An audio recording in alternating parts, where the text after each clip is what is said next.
Okay. Whew. Okay. So much has happened. And I'd like to thank everybody that's watching right now. If you just happen to be watching and aren't subscribed, click that yellow button.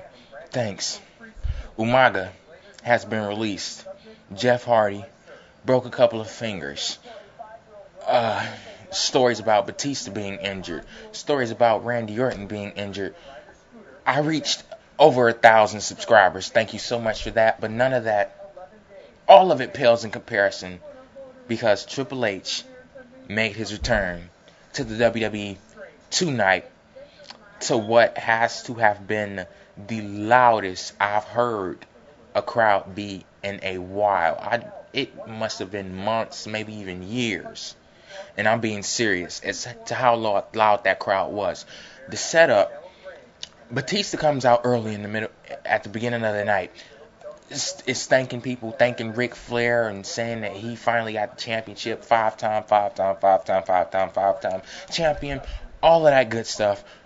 Randy Orton comes out in the ring, looking crazy and everything. Then Legacy gets in, jumps Randy Orton and everything, totally decimates his, I think it was his left arm, I think it was. Yeah, it was his left arm. Totally decimates it and everything. He gets carted off in an ambulance. Later on the night, Randy Orton announces that he has his rematch clause, and whether Batista shows up tonight or not, he will be the new WWE champion.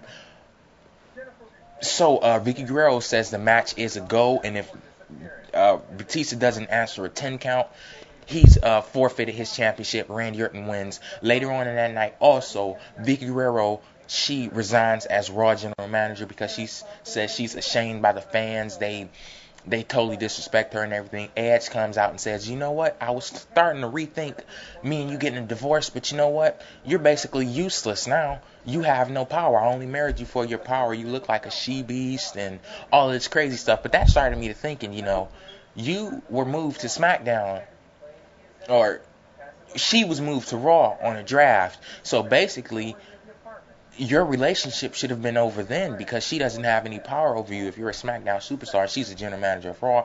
But anyway, I digress. He ends up just totally trashing her in front of the crowd and everything. The crowd is going crazy for him. She resigns, crying and everything. He still says the divorce is on. Moving back to tonight.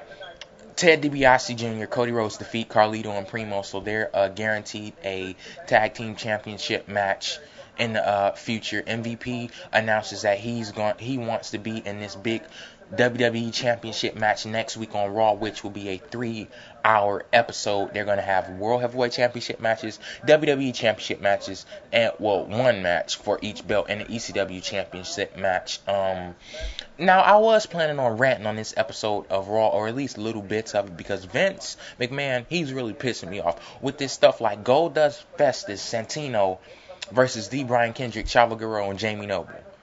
Why the hell are you putting on a match like this when like half the people in that match should have been out of a job? Instead of Umaga, instead of people like Mr. Kennedy, people that would be credible being, new guys, or not even new guys because they've been in the company for years, but fresh faces on the heavyweight championship scene. But you release guys like that, and Umaga being released, I want to know what's the reason. They need to come up with an explanation for this because I cannot understand it for the life of me. With Mr. Kennedy, people have been complaining he's stiff to work with and he's injury prone and he can injure other people. Umaga, I can't see for the life of me why would he be released. But in the other matches for tonight, in MVP, he defeats Matt Hardy. Kofi Kingston defeats William Regal. Maryse defeats Kelly to retain her Divas Championship. So we get to the main event of tonight. Legacy Priceless was already in the ring, and Randy Orton was in the ring. So he comes down to the ring. So they call for Batista to come down to the ring. He doesn't come out. The referee starts chanting he does a count 1, 2, 3, 4, 5, 6, 7, 8, 9. But he stops count because he says Batista is coming. They show on the Titantron the ambulance in the back, but it's not Batista we see. All of a sudden, Triple H's face pops up on the screen. He has a sledgehammer in hand, comes down to the ring to a insane pop. And I'm telling you, if you guys did not hear this, it was insane. But yeah, he takes out Priceless with the sledgehammer, drops the sledgehammer, gets into the ring, totally decimates Randy Orton. The crowd was going crazy. You know, he had Randy Orton all over the announcer's table, totally took him out with a steel chair. Then the crowd starts chanting, pedigree, pedigree, pedigree, pedigree. And he delivers a pedigree to Randy Orton on the steel chair. Raw is over with. It went a little longer than usual, but I didn't mind at all. This was a very good episode of Raw, besides from Triple H. But besides from Triple H returning, it was pretty good. It was better than what they've put on recently. I know I said I was gonna rant on this episode, but I take that back. I was gonna rant on little parts of it, like the Goldust Festus Santino, all that match and everything. But this was a pretty good episode of Raw. Great icing on the cake with Triple H returning. Peace out.